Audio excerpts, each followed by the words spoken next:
SWS Waste Management. That's who the wee sweepy guy, the star of these podcasts, the star of these post-match reaction pods from Ibrox. That's SWS Waste Management is who the wee sweepy guy works for. Of course, it's not the guy himself that's wee. The guy himself is very big. It's just his wee truck that's wee.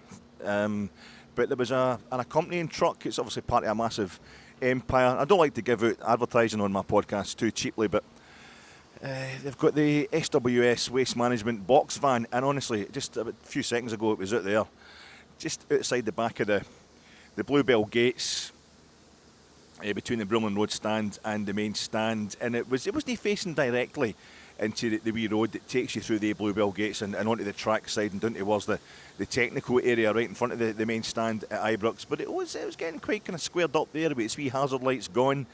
The wee platform that comes out, the door opens and it comes out the wee platform, the motorised platform goes down, hits the ground in a big, massive blue wheelie bin. Because the kind that you could fit a couple of bodies in, to be honest with you, 3 or 4 bodies. And up it goes onto the back of the van, and away it goes. And I just couldn't help thinking to myself, that's that same wee road there, up off Edmiston Drive, into the back of the Bluebell gates, in through the Bluebell gates and into the front of the main stand. Stephen Gerrard went in. Remember Stephen Gerrard, the first time in his long esteemed career that he'd ever expressed anything approaching fear was celebrating Rangers supporters. It was celebrating Rangers fans, proper Rangers celebration. A league title was incoming. We would seal the title officially the next day with Celtic dropping points at Tannadice. But against St Mirren, we would beat them 3-0 behind closed doors because it was the middle of COVID, the middle of lockdown. But you've seen the video, the footage, somebody shot this footage from inside Stephen Gerrard's car as he pulled onto Edmiston Drive and saw what was waiting for him with the crowds outside the ground. Nobody allowed inside, but the crowds outside the ground, they're setting off the smoke bombs, they're just cheering, chucking all sorts of scarves and various inflatables on the front of the car, flags everywhere. Masks everywhere as well, but the masks weren't in any way muffling the huge roars that were going on, the passion that was going on. I remember sitting waiting to watch that game in my house on my laptop and the tears running down my eyes, just thinking, thank God. I know we're breaking lockdown rules, whatever, but thank God there's Rangers supporters there to let him know how grateful we are for what is happening here. And you just hear Stevie G in the car, oh my God, oh Jesus, he's actually scared. Despite everything he's seen, all the games for England, all the Merseyside derbies, all the Liverpool Man United derbies, he goes to Old Trafford and takes it to Manchester United, Stephen Gerrard. He takes Liverpool for 3-0 down in a Champions League final against one of the greatest Milan teams of all time, against Carlo Ancelotti, who's won 5. Turns out Carlo Ancelotti was on his way to winning 5 Champions Leagues when nobody's ever get anywhere near that title before him. He's just one of the greats, and nothing phases him except Rangers fans being happy. And today we saw Rangers fans being very unhappy. And the question is, can certain other Rangers managers, can the current incumbent of the Rangers managers chair the Rangers manager's job, even though he's calling himself a head coach, can he handle Rangers fans being unhappy? It's a two-way street, Edmiston Drive. How you doing, folks? This is your Fatek immediate post. Rangers have lost a league match for the first time this season. Unbelievably, our unbeaten records just crumbles. It just goes. Quite a shocker. We have now gone, I think somebody just told me in the concourse there in the main stand that we are 10th in the table. That's a 12-team table. Apparently it could get worse. It could get worse before the weekend is out. Our position in the table. So Russell Martin's now got a record of having drawn 4, won 1 and lost 1 of his 6 domestic games in charge of Rangers. I feel it's quite a nice wee pattern he's got going there. He did tell us things were going to get worse before they got better. There was going to be short-term pain, and so far he's living up to that. But can his management live up to the reality of the Rangers support's demands? Reaction pod coming to you in association with Gersnet. Check out Gersnet last night. I had a chance to watch it myself yet. It was because I'm too busy talking to you guys. It's Craig and Colin. I'm sorry for talking to you guys. No, thanks very much. Sorry, that's just I'm trying to be a bit kind of gallows humour and a bit light-hearted in the face of at least 3 dozen people standing outside at the front of the main stand there, given that Martin get to something like you get the buck stops with you. It must have been something like Martin, you get to the buck. I don't know what it was they were saying, but I think it was Russell Martin they were shouting at. But it was Craig and it was Colin on Jersnet last night, Friday night. There will be a Jersnet podcast, obviously live at the flagship show tomorrow night, 9:30 Sunday. I don't know who's on that yet. I've not had a chance to check it out, but no doubt they'll have plenty to be getting their teeth into. I'm sponsored by Jersnet, and I'm also sponsored by the snake oil. Snake oil, I love the snake oil. Litres and litres that I've been drinking, and it's getting cheaper. I've noticed it's no flying off the shelves the same way it was maybe June, July, whatever. But I'm just the price is going right down as well. And my sources, I'll get onto this now, because my sources, in fact, there's 49,000 sources a day tell me that the snake oil sales are just like an all-time low. Really cheap, dirt cheap. Nobody else is buying it at all. So I like it because it helps me see things clearly. The snake oil. At the minute I'm getting caught up in the immediate stuff that's going on, the stuff that's happening right in front of me. I just get a couple of litres of snake oil done me, and I can just see things. I can see past it. I can see what's going to happen in the future, and I really enjoy the snake oil. My name is Alec Anderson. I could get a tip jar, gas up the car, try to make a little change down at the bar, or I could get a straight job. I've done it before. I've never minded working hard. It's who I'm working for. 'Cause everything is free now. That's what they say. Everything I've ever done, I'm gonna give it away. 'Cause someone hit the big score. They figured it out. And we're gonna do it anyway. Even if it doesn't pay out. She never says out. Gillian Wells doesn't say out. I've always imagined for years that she says even if it doesn't pay out, which shows you what I think she's talking about. Gambling. Taking a gamble, looking for a payout, gambling, analytics. Is it worth it? Is it worth it? Just taking that little bit of money you have, that little bit you've got to invest, and maximising the yields on that with a short-term bet, a short-term gamble, or a lifelong gamble in terms of just playing music for whatever money you can get together, because it's worth it. Just giving it away for free, at least you're getting to live the life of a musician, following your passion. I think maybe that's what she's talking about. But it doesn't pay out. The gambling, the Jamestown Analytics, the bet, there was a Star Lizard. That's a consultancy you can get there from Tony Bloom of Hearts. He's got his 25 or 20% stake in the Jambos, making all his money from gambling. He's made the final table, the top table or something like that, and the poker. I don't know how to play poker. I don't know how to play cards, anything like that. Snap, quite good at Snap. Pontoons, always liked that as well. The 52 card pickup, always that. I think you wrap somebody in the knuckles with the cards, the deck of cards. You used to do that when you were a kid as well, and it felt like that today. It felt like the wee wrapping the knuckles there, the burns, the Chinese burns used to call it. You grab somebody's wrist and you twit. Man, you used to do that with your kids. It felt like a bit today.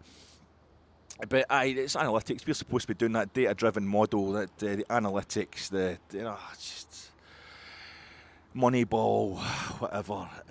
Jambos seem to be doing it a little bit better than ourselves, and that was a bit of a lesson we got there. And this thing's supposed to work so far, and the big question is, can Russell Martin survive? Can Russell Martin survive in his post as head coach of Rangers? And I'm just stunning it here. Do you see? I saw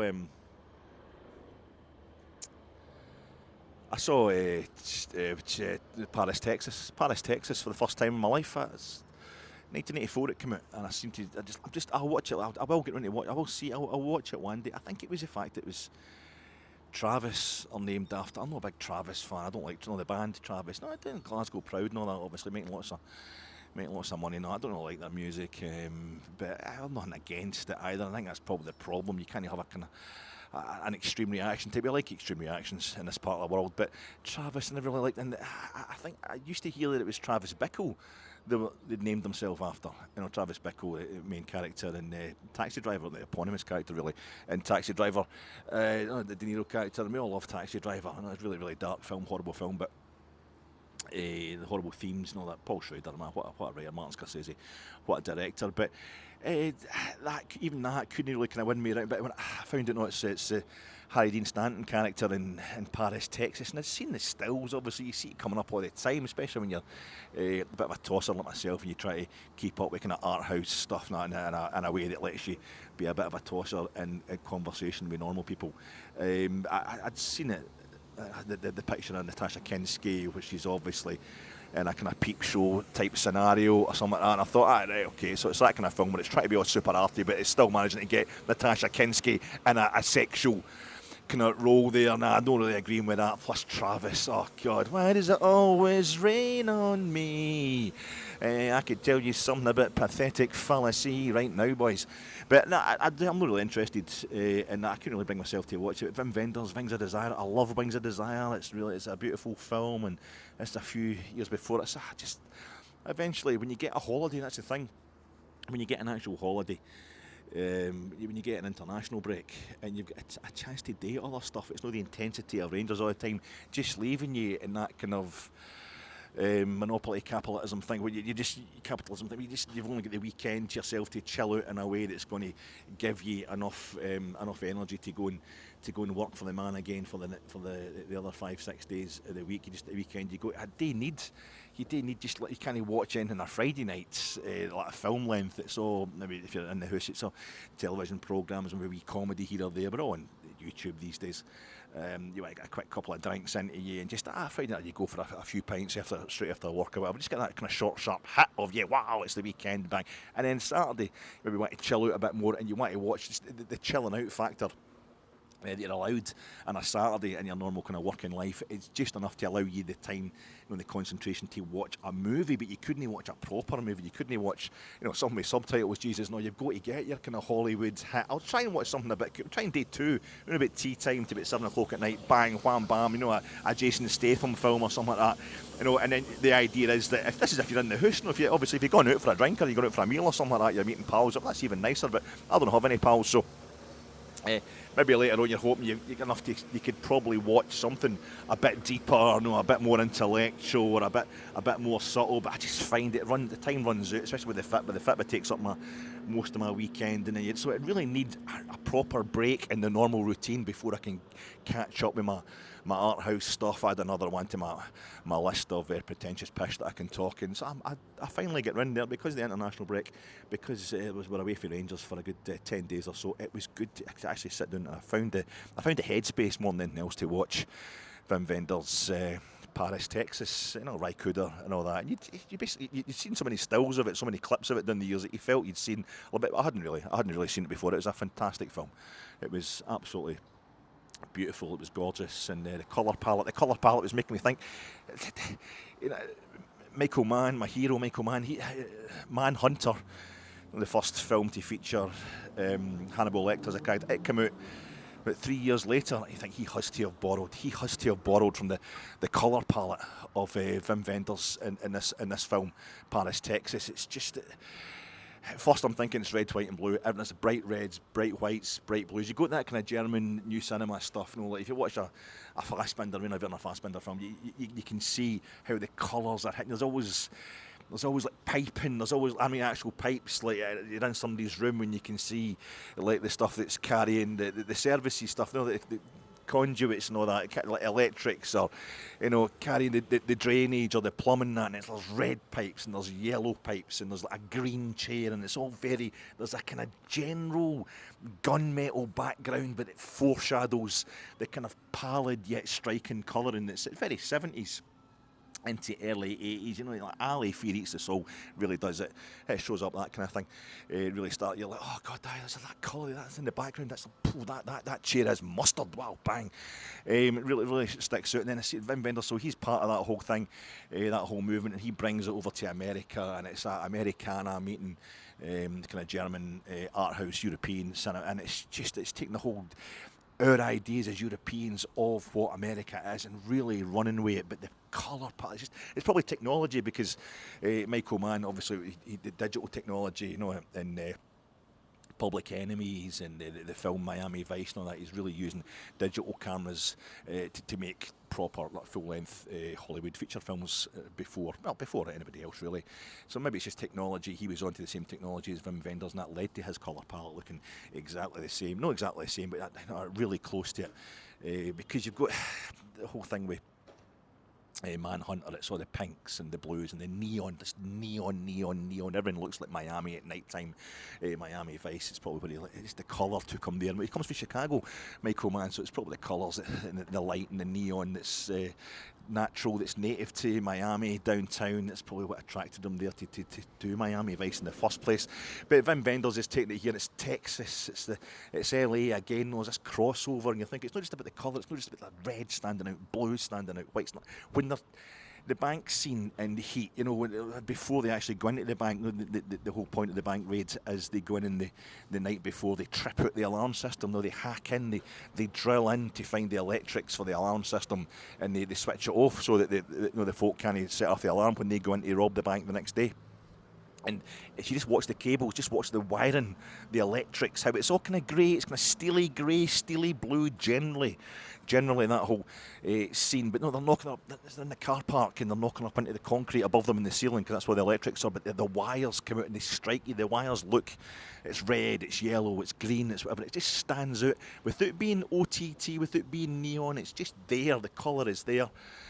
In the same way as in Manhunter, his earlier film. I mean, Heat's 1995, but the same way. You watch every scene in Heat, you sit there, and there's a car, there's a truck or something parked in the background. And trucks have got to have brake lights, but it's a blue truck, and the red brake lights are just there to make sure that watch every scene, look closely in the background, you will see red, you will see blue, you will see a green, you will see a yellow, and it's the same with Paris, Texas. It's the same with Manhunter. And I thought it's red, white and blue because this is Wim Wenders saying it's America, it's the stars and stripes he's pointing out all the time, but no, there's yellows, big smashing splodgy yellows of trucks, of buses, whatever in the background sitting there in certain scenes, just like that big pile, that big mountain of yellow. What is that stuff? I used to see it down the harbour on Ardrossan when I was a kid. My sister and I, that was a highlight of our life. And Dad, take us down the harbour. We went to go down the harbour, you know, on a Saturday night. That was a big treat for us. We loved it. See all the boats and all that, but there was always a big pile of kind of yellow stuff that's some sort of industrial material. It just looks like a big massive industrial pile of share, but now you get like big massive mountains of sand in a builder's yard or something like that. It's this yellow stuff. I don't know what it is. I should really have found out what it is, but Michael Mann uses that in the background in the scene in Heat, where give me all you got, where Al Pacino's going to shut down. He's going to try and get information. He's going to wind up his informant. Albert Torino, he goes to shake him down and eventually agrees to meet him that night. But there's all that kind of stuff going on in Paris, Texas, and you've got, it's beautiful. It's that monument. It's that same kind of monumentalism that they've got in Wings of Desire. You know, they're up the top of the sea gazelle in Wings of Desire. It's black and white, but it's almost a big plastic sea gazelle they've made in the studio to make it look absolutely massive, so you can have the angels just standing on top of that, chatting away to each other. But I've been up the sea gazelle in real life. I've not been to Texas, but I've been to the States. I've been to Nashville and all that kind of thing. But I've been to rural States and that. So, yeah, cheers, folks. So you get all these greens and all these reds and all these blues and all that, all these colours, and you've also got him up the top. You've got Harry Dean Stanton character Travis and his brother. His brother works in advertising. He works in like billboards. He makes billboards, and he takes them up the top of a tower, an advertising tower, like you see by the side of the highways in America, classic piece of Americana, but they're right up the top, right and about it, just like you would see the Siegessäule, in Berlin, if you're walking down 17th of June Strasse or whatever it's called, or any other part, but lots of other parts of Berlin, you can see it's part of the background, but they're right and about it, right at the centre of it, right at the heart of it, trying to explore it. And you've got that same piece of kind of monumentalism going on there with him and his brother up the top of the advertising board, and it's taken down an Oakland Raiders sign, a big massive, kind of 20-foot high billboard advert for the Oakland Raiders, and it's been replaced by, I think it's Barbara Streisand, kind of lying on her side. Joan Collins like to advertise some sort of drink or something like that. I can't remember what it is exactly, but it's just them against the image they're pushing forward. Oh, there's stuff to be looked into there, but I found it absolutely fascinating, the colour palette. In Wings of Desire, well, it's black and white, so there's not really much a colour palette going on that. Don't talk about how I've been to Berlin 4 times, but in the 21st century, and I regret the fact I wasn't in Berlin before the wall came down, because Columbo was there. He's in Wings of Desire, but I don't want to talk about that. I'm just going to talk about the fact that by the end of the film, you've got Travis and his son Hunter, and they're travelling about trying to find Hunter's mother and Travis's ex-partner Jane, and they're both wearing red. He's wearing a red top as Travis. Travis, who looks a bit like a cowboy, starts off he's wearing a baseball cap and a suit with a tie, but once he kind of meets his brother again, he ends up wearing a kind of cowboy shirt. That kind of classic idea of what America is for a European. It's a kind of plaid shirt, a bit cowboy style, and he's wearing different ones. He ends up wearing one that's just totally red, and then his wee boy Hunter, he's wearing the shirt that's totally red. When they go and they're trying to find his mother Jane, they try to call her down in Houston, and they find Jane in Houston, and then they end up, when Jane comes to meet, she finally comes to the hotel to meet Hunter, to meet her son again. She's missed him so much for so many years, but Travis has decided he needs to go back on the road. He needs to get out of the way again. He needs to just leave them to it. She's wearing a green t-shirt or a green shirt, and wee Hunter's in the hotel room and he's wearing a green shirt. It's very Paper Moon. It's got a lot of heavy Paper Moon vibes as well. The wee blonde boy as opposed to the wee blonde lassie, but she goes into the hotel and they're uniting, they're hugging each other because they're meeting again. It's just green getting together, and in the green, I stayed in the hotel in Nashville last year. The beautiful thing about it was up, I don't know what floor we're on, but we're way up high in this massive hotel, and we're looking down onto the car park rooftop of another hotel. It's a classic American, and that's what they're doing in this room in a hotel in Paris, Texas. They're looking down onto. It doesn't show you at first. It shows you in daytime in the background, and then at night time when Hunter's meeting his mother again, and Travis is hitting the road again, but he's over in that car park. He's standing over in that car park, and that car park's bathed in green, a kind of dark emerald green, you might say. But he's been wearing red. He's been the red figure, and they're just on the television in the hotel room, positioned in a way that it's probably standing right in front of where Travis is. In that car park behind him is a wee red bottle of ketchup, about a Heinz sauce, Heinz tomato sauce, Heinz tomato ketchup, and that's like the wee bit of red that's still there, the figure that's it's still present in the life. He's part of this meeting. He's made this meeting happen. That's why he's still in the hotel room. But actual Travis, is out there in that car park. You're looking up and he can see through the hotel window that they've met, and he gets on the road again, and away he goes. And switched off me now. So the peep show, even the peep show itself, the symbolism in the background, you've got to watch it when Natasha Kinski's talking to Harry Dean Stanton, and she's on the other side of the window, and it's got because obviously the pimps or whoever that run the peep show, they don't give a monkeys about what the lassies that have to work there are looking at. They don't care what they're looking at. She's sitting in the floor, or she's sitting in the chair, and the punter who's on the other side of the screen, he can see her, and he can see a background that looks like a wee kitchen or a nurse's office or whatever it's supposed to be. But what she's looking at is just a mirror or a kind of window that's up there in the wall, but they've not even finished the facing wall on her side, so you can still see all the chipboards and the plaster works exposed, but the insulation, it's when she has to sit down against that, because she's got to tell, she realises it's Travis, she's got to tell him how, why she had to leave, why she had to get away and all that. She can't look at him even though she can't see him. And she lies down with her back against that, and it's just aluminium insulation, isn't it? Steel or aluminium, I can't remember what kind of insulation it is, but you can see it, you can read on the packets of insulation what it's saying, what it's all about. They've been insulating, she's been telling herself things, just the way he's been telling himself things. She's been telling herself things about her boy being okay and how, the boy's better off without her and he's probably going to be alright. She's been insulating herself against the reality of him still living and him still missing his mother. It's just phenomenal. It reminds me of Natasha Kinski. There was a picture, a very famous picture, is it Richard Avedon, the photographer, when she was like 20 years old. Looked it up, she was 20 years old. It's a picture of her. She's naked and she's wrestling a snake, wrestling a python, and she liked snakes. She told, I had to look this up, it was an interviewer for Vogue. Had been interviewing her, a female had been interviewing her for Vogue, and said, what do you like? She said, I like snakes. But I had to look this up because I felt a bit guilty, because for years I was, when I was like kind of, I was happy that she was 20 because I was only like 16, 17 at the time. She was doing it was in a pub. There's a pub called Crystals in Ardrossan, kind of Ardrossan Salcott's border, down the shorefront in Ardrossan. It was on the border. Then there is it back at a hotel. What was a hotel called? The Kilmeny, the Loris. It wasn't the Loris, I think the Kilmeny Hotel. And Friday night, Saturday night, Thursday night, Wednesday night, whatever. Just that age, when underage drinking, kind of 17, 16, probably I started going there, 17, 18. There was a wine bar type scenario everywhere in those days, in the mid-80s.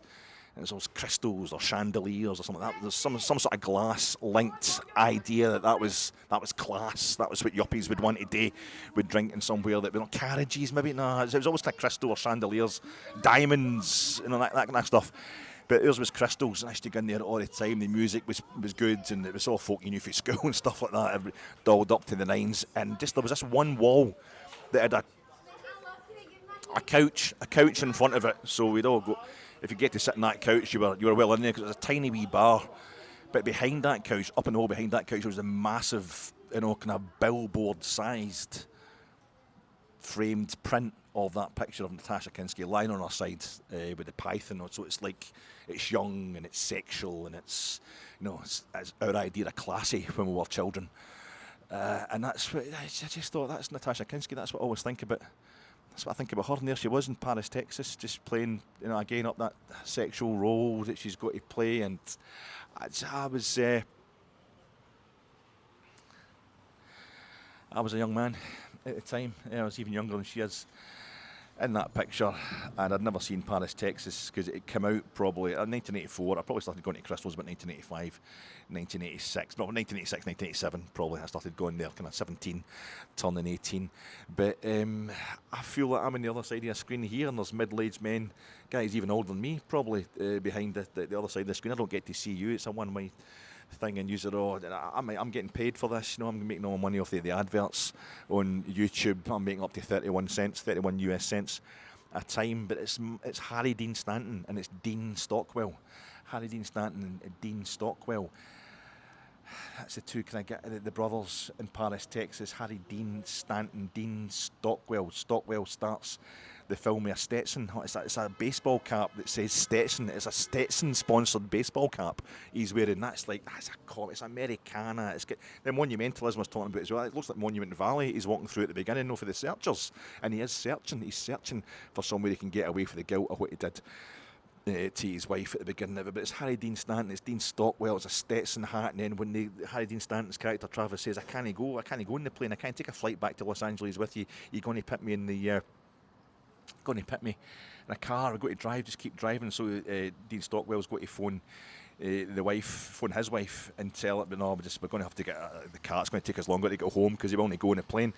And while he's doing that, there's in the background in the airport, there's an announcement for, I'm sure it's a Mr. Stockwell or a Stanton or something else beginning with Stanislavski. I don't know, there's something going on there. It's definitely been done on purpose. That's one thing I can't really quite read into, but I can't help thinking to myself, that's Dean Stockwell, who's Ben in Blue Velvet, candy colours, they call the Sandman, the bit where he, in Dreams, there's Roy Orbison's in Dreams,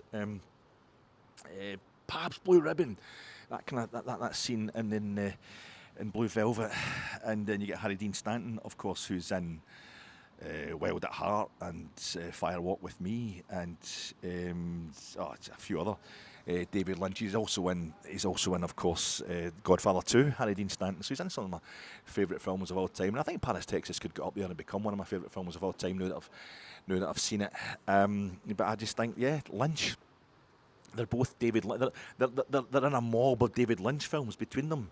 They're the two main blokes from the two main grown men from Paris, Texas. Lynch mob. It feels disrespects,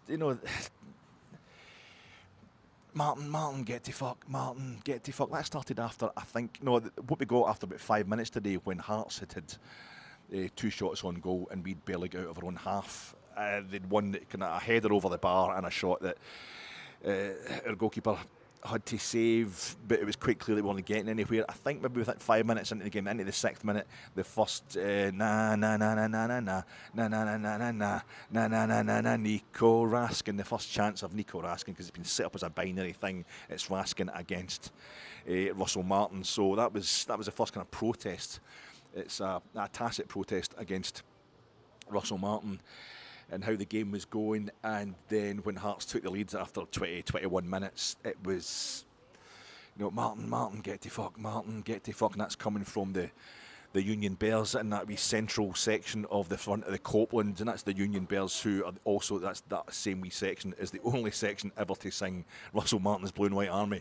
I think it's more 3-0 up against Pilsen at home. Russell Martin's Blue and White Army. So they've had that extreme. They got to that extreme first, and then they're the first ones to get to the Martin, get to fuck extreme. But the biggest, a moment that actually kind of chilled me in a way today, was when, despite everything that's happening in front of me, despite me knowing exactly how the vast majority of the Rangers support feels about Russell Martin and the way things are going, was when it was 2-0 to Hearts. They got the second, what was it, the 81st minute or something like that, and there was 7 minutes of injury time played. So there's a long time to contemplate how bad this game was. How bad things were going, but they started singing, just like tauntingly, having a laugh, the Hearts supporters, sacked in the morning, you're getting sacked in the morning, traditional stuff. But it immediately, instantly get taken up by the Rangers support. The Rangers support that was remaining in the ground. And there's still a few, I don't know, maybe 15,000, 20,000 Rangers supporters still left in the ground at that point. They immediately started singing it, and it was all parts of because the Martin get to fuck stuff had get taken up by other parts of the ground, not just the ultras who are meant to be the extremists. That's their job. Within the support, within the ecosystem that is any support, your young team are always meant to be the ones that go to the extremes most readily. So when they're singing Martin, get to fucking all that, it's getting, they're singing Nico Raskin's name. It's getting a little bit of uplift in the other stands, but not a lot. But that bit there, every stand, all 4 stands of Rangers supporters and the Rangers supporters that were remaining in those 4 stands picked that up. It's sacked in the morning.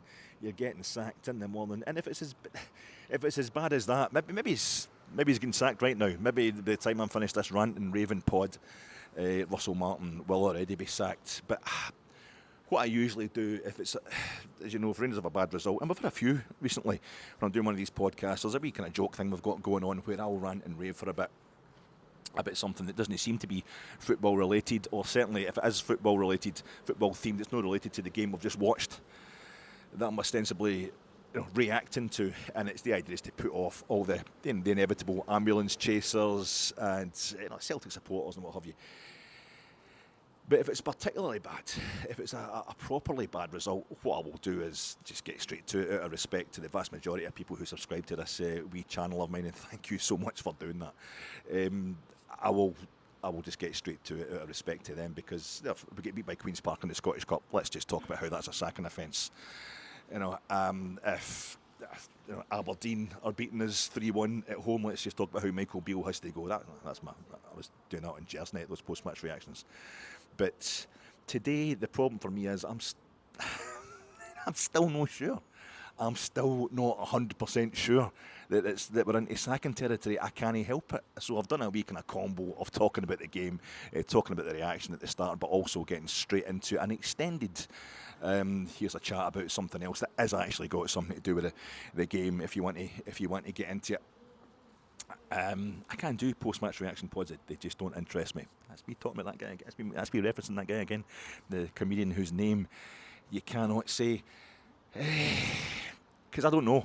This is the problem, folks. I say my name's Alec Anderson, and I'm talking to you after Rangers have been beaten by 2-0 by Hearts in today's SPFL Premiership fixture at Ibrox, which means Russell Martin has lost his first game. It's the first game he's lost as Rangers manager, but as he's yet to win a league game, the only win he's got domestically as Rangers manager is against our old enemies of Alloa. Let's no mess about here.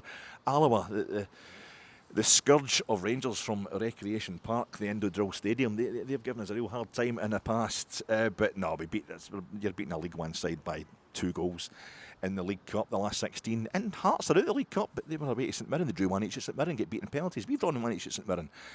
I'm talking to you after Rangers have had a pretty monumental loss to the Jambos today. This was being set up as the day it should all start turning round. I was seeing it as being phase 2, the start of phase 2, where I'm not expecting us to sail off into the sunset and be absolutely brilliant from now on. But you're looking at, as I say, it's closer to October it will be before Rangers get their first league win of the season. Closer to October than July, like it usually is, and that is an undeniably awful state of affairs. But I'm still working on the hypothesis, on the thesis, on the sheer fact that we're told this by the Rangers. We're told this by the Rangers manager. We're told the head coach. We're told this by the I think the incoming owners, really, effectively. They backed up Russell Martin on the Friday before the Old Firm derby. Even they didn't come out and make any statement, did they? But they spoke to the players, they spoke to the manager, telling them that this is a plan, this is the way it's basically going to involve pain. It's going to involve short-term pain. We're going to strip everything down. And the way Russell Martin managed things at Swansea, managed things at Southampton, the gigs that got him this gig, that's what he did. Things would start slowly, they would start painfully, there'd be a lot of setbacks, there'd be a lot of doings if you're at Southampton and Swansea, but eventually it all came good and he got them going, and he got Southampton promoted, a 25-game unbeaten run in the English Championship, the second tier in England, which is more moneyed and more capable than our top tier. But yeah, so that's what I've been waiting for. And I'm also just, in terms of mood, in terms of what we as a support generally feel, is that things are so bad, have been so bad. One league title in 15 years, 3 major trophies in those same 15 years. Well, the response to that, what we're going to have to do to get over that, is going to be root and branch. It's going to be involved stripping everything down. I know I've said all this before, sorry, but I have to qualify where I'm coming from.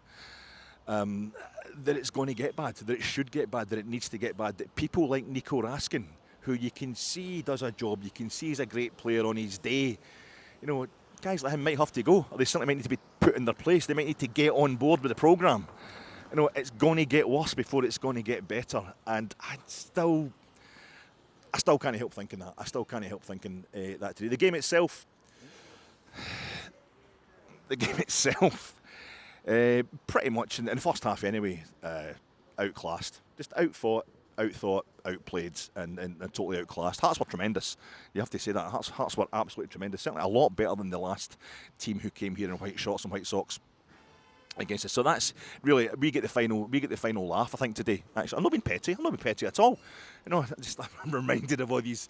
I did see a couple of folks sending me stuff of Celtic supporters doing post-match reaction pods after Celtic get humped by, I don't know if it was Dortmund or Leipzig. It was one of the teams we'd put out of Europe on our way to Seville in 2022.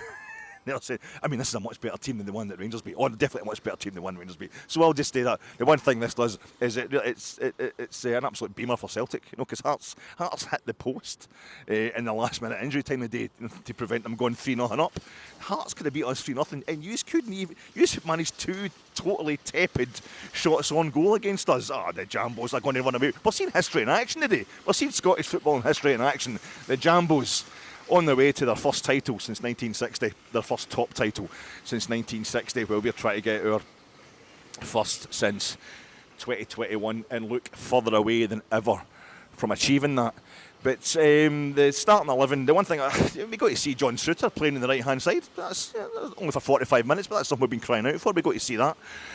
And I was saying how I think we should go 3 at the back. Last night I was saying we should probably go 3 at the back tomorrow. And we started like, I think 4-2-3-1, but I did get to see us going 3 at the back. I don't think there's anything that we did today that didn't, correspond with somebody's pre-match wishes, apart from, of course, playing Nico Raskin not in the squad. As a kind of pretty much straightforward punishment. I've seen a preview pod last night for if you're desperate to know my extended attitude towards the dropping of Nico Raskin. But we set up in a 4-2-3-1, and it was James Tavernier at right back, Jack Burton in goal, James Tavernier at right back, Magoma at left back. You've got John Suter playing on the left with Nasser Giga, Derek Cornelius visible by not being present, visible by his absence, but he was on the bench. Our new left-sided centre half, who we thought would let John Suter go to his natural position in the right side of central defence, but no, he was the start in the day.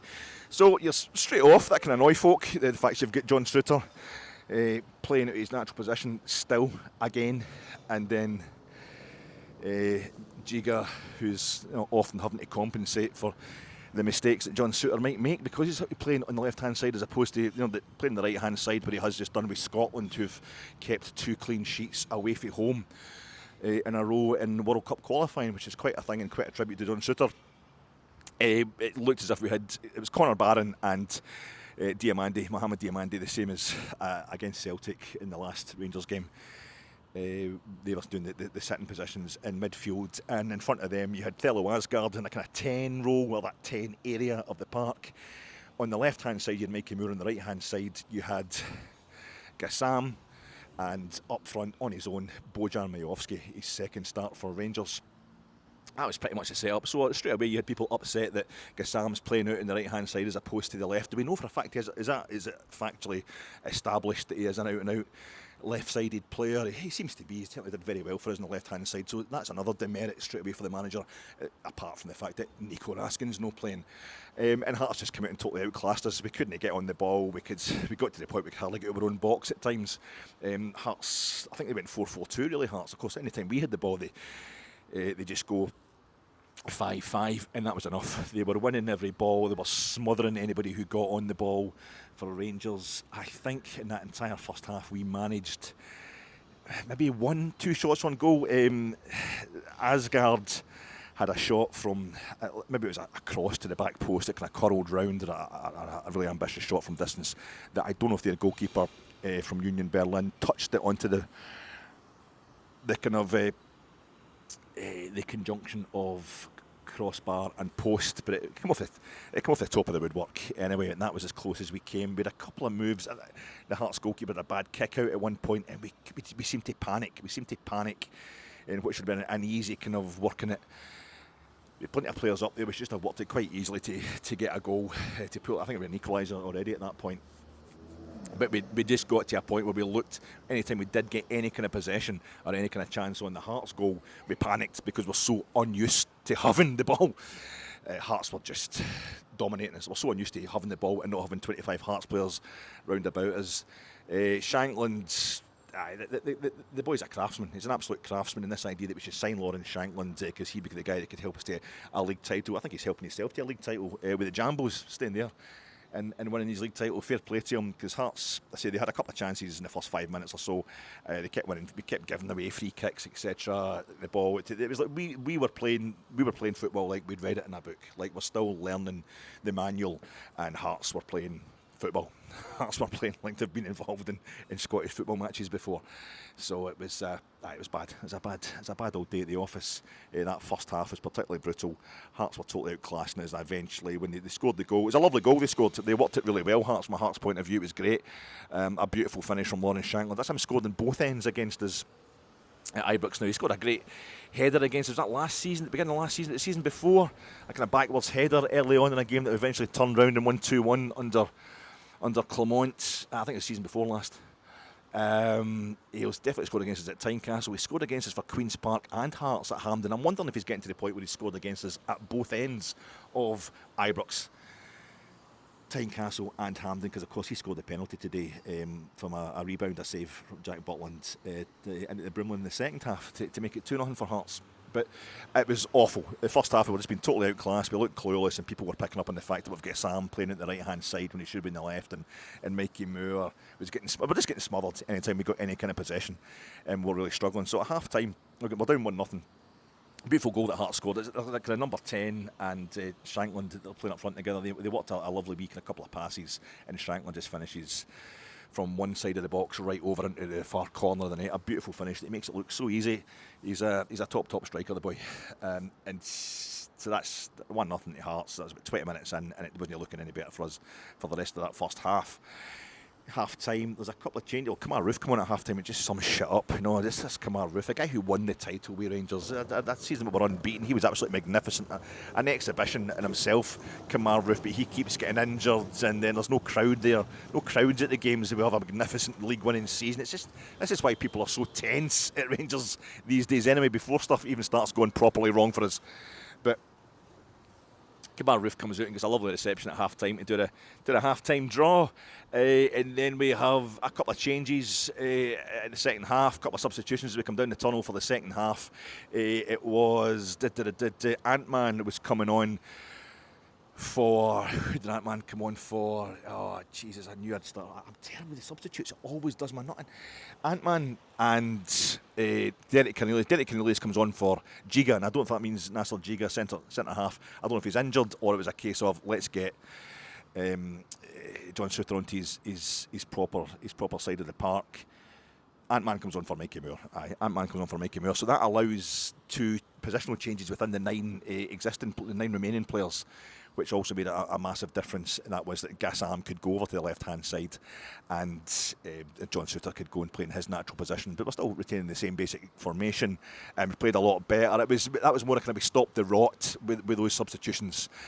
Hearts still were at a couple of chances in the early exchanges in the first half, and then about 10 minutes after the start of the half, 55 minutes, we make another substitution. That's when we bring on Joe Rothwell. We bring on Joe Rothwell for Connor Barron. And that's one of those ones, fella behind me, Davey, he's saying, this Rothwell's warming up. That would just put the tin lid on it. And he, like me, didn't mean if Joe Rothwell comes on, Joe Rothwell's going to be worse than anything we've got on the park just now. It was just meaning in terms of the negativity in the stands. People were here for a luncheon. It was a luncheon they were after today. A lot of supporters were here just to get themselves completely worked up about Russell Martin, and that's their right, and I can see where they're coming from. If your starting position is that Rangers should be challenging for the league and playing well in the league this season and looking like from the word go, despite the massive changes and all the noises that have come from the management and the middle management and the owners, well then you would be utterly outraged, and you will be wanting Russell Martin gone by the time you see this podcast. But we knew that the whole thing, Joe Rothwell is also part of this kind of binary thing. It's not just Nico Raskin against Russell Martin, it's Joe Rothwell being brought in. That's Russell Martin's idea.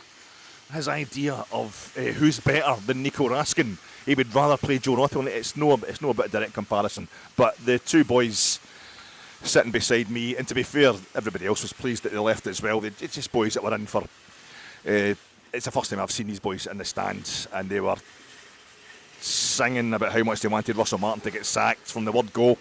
They were like, he's bringing on Rothwell, that's it, I'm out of here. So they left. And it was actually, Davey was saying, that was the first, the best result we've had so far with these boys. They just left in the 55th minute, and Joe Rothwell came on and immediately started changing the game round. Having stemmed the tides with the first two substitutions and an extra two positional moves, we then started just generally playing better and starting to kind of dominate possession. Gassam had a shot from distance, from outside the box, which come off the far post, and then we're punting. And then just around about the 66th minute, simultaneously it felt like we brought on Yusuf Chermiti come on, and we went to three at the back. So we had the three at the back, and we were getting two strikers. Majowski stayed on. We took off. Who did we take off for that? We took off Magoma, the left back. Young Magoma get taken off. We went three at the back with Tav getting in to become a kind of central defender. at that point in time, and on Kim Chermiti, the ball's bouncing about the box straight away, gets nodded into the back of the net, and any time Rangers put the ball in the net, especially at Ibrox, it seems, any time Rangers score, it immediately gets chopped off by VAR. It wasn't immediate, I mean, it's straight away as a VAR, as a appeal for a foul, and maybe it's a blatant foul, maybe it's an absolute joke for anybody to think that could be a goal, but it felt that we were getting to a point where, like Dundee, we scored against Dundee in the last minute, thinking we'd turned it round and won the game. The goal against Celtic the last time we played here. It's getting a bit. It's not kind of a conspiracy like that. It's not as if referees have admitted that they've made massive mistakes against Rangers. They're refereed against Rangers, especially through VAR in the last couple of seasons. But anyway, it was a massive moment. We had the ball in the back of the net. I thought, just keep going, Rangers, just keep going. But it seemed to be at that exact same moment Joe Rothwell broke down. He beat a couple of guys, went a wee mazy run, and he was doing really well. Rothwell was just taking the ball and pushing forward, 6 to 8 position. Just doing that thing he was supposed to do. And I think the couple of weeks off has really suited him, because he said himself he wasn't 100% fit when he arrived here, and he's been asked to do a lot since he arrived here, but he was looking good, and of course, just the way things are going, overextends himself. I don't know, maybe it was a foul by the Hearts player or whatever, but the ball gets taken off, I think, cleanly, and that's it. He's on the deck. He doesn't get back up. He tries briefly to run it off, but he can't. And it's quite telling that in the 15 minutes he was on, myself and everybody around about me was like, "Oh, come on, Joe, no, run this off. I hope you're all right. I hope you're all right." He just went to being a really vital player for us. It's how quickly things can change. But it always quickly changes for the worse for Rangers these days. So Rothwell had to go off. We bring on Nadeem Bajrami to replace him, and that was it. We lost most of our impetus. Hearts made a kind of treble substitution round about the same time. And when about the 79th minute, 80th minute, there's somebody's drifting into the box on our right-hand side. I don't know who it was for Hearts. I don't know who it was that clipped him, but down he went. It's a penalty straight away. The VAR check, these ones go against it as well. It is a penalty, and it probably was. I see it back in the telly. It probably was an absolute blatant penalty. And just to rub the salt into the wound, Shankland, the penalty is saved. Jack Butland saves it. With Jack Butland's left-hand side, but Shankland's in there first to put away the rebound into the far corner. And as I say, that was that. The Martin get to fuck stuff happened. There was a lot of kind of meerkat moments in the main stand. Folk like, what's going on? Stuff was going on in the stands. I'm hearing stuff about, he's told a supporter to fuck off. Russell Martin's told a supporter to fuck off. So that was more and more, definitely get rid of him. I mean, Václav Černý and Cyril Dessers were telling us to fuck off last season, and it worked fine for them. It was just a case of, you're right, we need to calm down a bit. But Russell Martin, he's a vegan apart from anything else. He's got to go. He's evil. Everything he does is evil. But today, it's mostly the biggest vibe is everything he's doing is incompetent. I don't believe that. I don't believe everything he's doing is incompetent, but see, Hearts hit the post in the very last minute of the 7 minutes of injury time. They could have quite easily made it 3-0. Those who were remaining at the end, myself included, I was remaining at the end. I never booed the team. Other folk obviously booing them off the park. Then as I walk past the main stand here to come round here, there's a few folk, singing Martin outside the main stand, trying to do that. There's a crowd outside the main stand, telling the manager to get lost, to beat it, to get to fuck. But we'll see how it goes. I don't know. I say I'm still at that point. I still think it's too early. I still think this is all actually in keeping with the real plan. I know what Rangers getting beat. Rangers getting beat is part of the plan. Rangers not having a single league victory, and it's going to be, we'll get Hibs in the League Cup next week. Maybe that'll be his game. He'll be given that game. If can he do anything in that game, then that's him. He's definitely getting sacked. It could be October before we have our first league win at this rate. I don't know, but I still just feel as if we do look like a team who are trying to play. We saw enough in that second half to show that, when he changes things around appropriately, we do have the ability to come out and play proper football and look the business. We're looking more and more like that in these games. We weren't spectacular against Celtic, but we looked like more up for it. We looked more kind of organised. We looked more in keeping with the basics of a Rangers team. And we saw that in the second half today for half an hour. There is signs. There is definitely signs. that we can get there, but we've scored, 3 goals in the league? We scored against Dundee, we scored against Motherwell, we scored against St Mirren, we haven't scored against Motherwell or Hearts. We've scored 3 goals in 5 games in the league so far this season. I just keep, every time I try to look at the current Rangers ownership and the upper management, the executive board, whatever, I don't see a sacking scenario. I've been stood here or at Ibrox watching when Giovanni Van Bronckhorst, we can't be sacking this guy. We can't be sacking Gio. He got us to a European final. He's only a few points off. That's probably, that European run is what cost us the league title. Celtic doing that thing of messing about with exploiting COVID to get the start of the winter break messed about to suit them.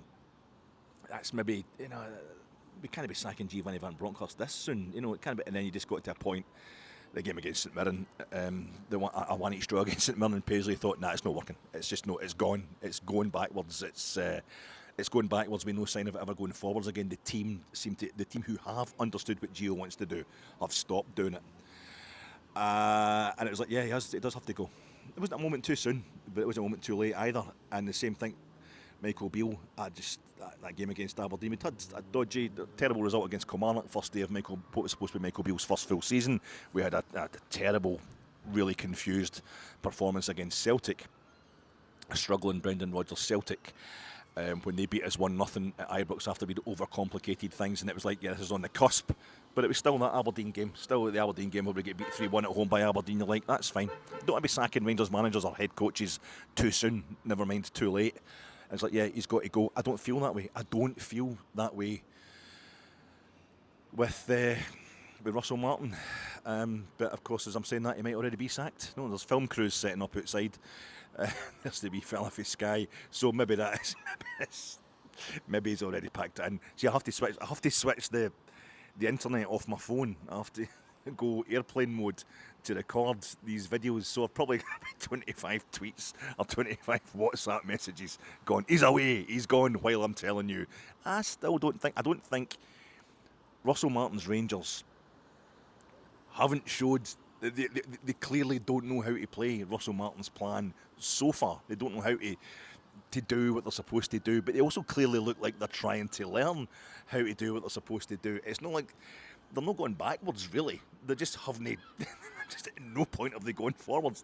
I know it sounds totally damning. I can hear you going, does that not mean he should be sacked then? Does that not mean he should be sacked? It's the middle of September. No.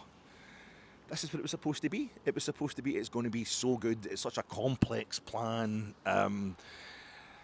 He's going to help us dominate. He's going to help us dominate, use possession, dominate games, and then dominate when it comes to the trophies. Now, all this stuff that we've had to go through, the grinds we've had to go through against, the same teams we've had grinds against already.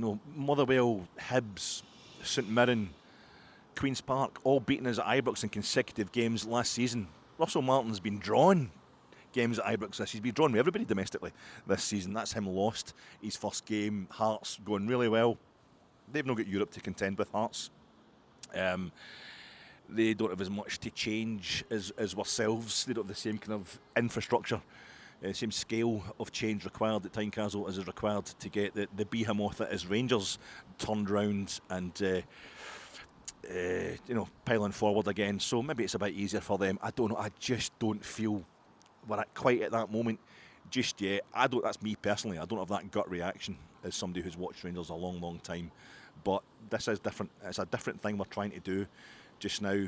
And I don't know that this board is the same as the directors or ownership. I don't know if they work the same way as our previous ownership or previous directors. I don't think, on the face of it, I feel as if so many Rangers fans are so excited about Russell Martin and negatively excited about him because they haven't wanted him to get the job from word go. I think a lot of that's to do with his lifestyle, which I've talked about that in the past. I don't really understand, why a guy who's got the suntan and the full beards and the floppy hair and looks like he's doing the gym with the rest of the lads, the rest of your, normal Rangers supporters. He's got a glamour model as his partner. I don't really know why we don't get him. Why it's because he's vegan, because he dabbled in a bit of Buddhism to help him chill out. The only thing I would say to that is Russell Martin in yesterday's pre-match presser and probably today in the sideline looked bedraggled, looked weary. I don't know if he can be bothered with it anymore, because the abuse is getting to such a level, and I think that's part of it. I think that's part of the abuse coming from the support. We're trying to force them out. I don't know. Something doesn't feel right. Something just doesn't feel right. Martin, at this point in time, I basically feel there's more chance of Russell Martin walking away than Rangers sacking Russell Martin. And I feel as if they sack Russell Martin, there's all these rumours, all this chat, everybody's talking about the fact that Kevin Thelwell will resign if Russell Martin is sacked. And nobody's bothered about that. Everybody's thinking, that's fine, Kevin, see you later. At this point in time, except myself, except me, of course. I'm just wanting to see it all play out. I don't know. I just don't feel we've really... We're not at that point yet. I don't feel we're at that point yet. This was not a write-off season. I wasn't expecting us to come out all guns firing. I'm surprised we even got into the Europa League group stage, if I'm quite honest with you. I think we're already kind of ahead of the game, basically, from what I was expecting under Russell Martin. Southampton fans, Swansea fans telling us it was months and months, into October, November, before they saw anything like the kind of football that they would eventually be playing all the time under Russell Martin that made them and him successful. So maybe with Rangers, instead of getting gubbed 5-0 by Leicester or whatever, we're drawn with everybody, and we come up against a Hearts team who are doing really well so far already this season, and they beat us. They beat us at Ibrox. If it had been the same performance in the second half as we had in the first, yeah, it's the same result. We've lost both halves by a goal to 0. But I feel as if there's enough signs there that the manager has got. And the other problem he's got from a PR point of view, doesn't matter how much I think we should still stick by him just now. We're sticking by more than Russell Martin. We're sticking by the whole plan, this new ownership model that everybody loved, everybody was on board with. Just like in June, just a few weeks ago, everybody's out in the streets celebrating because we get bought over by these Americans. Now they're clueless and they've got to go. But the other problem he's got just now, Russell Martin, from the PR point of view, is, I was saying last night, Nico Raskin, it's just a straightforward, the guy's bad-mouthed the manager. Was he the leak? Was the guy who was leaking the team lines? I don't know, but he's got to win back the trust of his fellow teammates, says Russell Martin yesterday. So I don't but that would just be a normal case of basic club discipline. He's not in the stadium when we play Celtic, Nico Raskin, so something's gone badly wrong there. And he can't just come waltzing straight back into the team, and else the head coach looks bad in front of his own players. So he gets dropped for a game. The idea was we win today, and then we're beating Hibs next weekend 2-0, and we can bring on Nico Raskin for the last 20 minutes, and he's happy to get back in the team. He just bled slowly back into the team, like any thing happened to yourself. You played football, whatever. You didn't turn up one week, because you'd been out in the bevy the night before. You couldn't just waltz in. Although everybody would waltz straight. People would still actually be bevying and would get into the team before me when I was playing for ATMA's What's 11.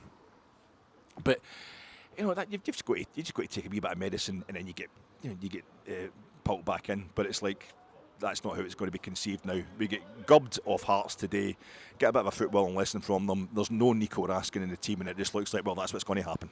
And then when Joe Rothwell gets injured, it's like he's brought on Rothwell, who's obviously no fit. He's overextended himself there. Joe Rothwell trying to do what Nico Raskin can do in his sleep. And so it's a PR disaster for Martin in that respect as well. That the people have set it up as this binary opposition. Him versus Nico Raskin, and Nico Raskin's definitely won as far as they're concerned. It doesn't work like that, though. It doesn't work like that. There was a baby. Somebody had a baby at the game with them today. I say just looking at the time there, 1 hour 3 minutes for a post-match reaction. Jesus, it's not as if I was talking about art house cinema and like that.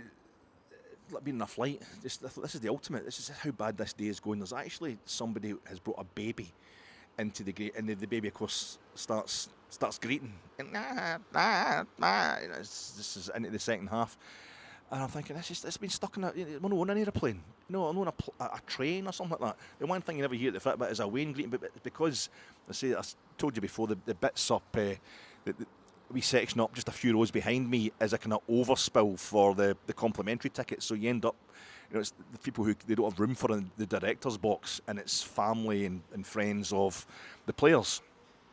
So their family are all up there all the time. So somebody's obviously come along to the game, You're playing football. Oh, you're playing against Hearts. Oh, who's going to look after the Wayne? Just take the Wayne. I'll have to take the Wayne. Wayne, all that. So they brought the Wayne to the game. And as I say, when it was 1-0 to Hearts and Rangers was putting on a bit of pressure, and nah. This Wayne's doing my nut, and I'm trying to go, come on, Rangers, fucking shut up. Let's do my nut. And then when Hearts hit the post to nearly make it 3-0, the wee baby was going, what is that noise? That noise is doing my absolute nutting. Who's this? It was me. It was the big baldy baby giving it. Talk to you soon, troops.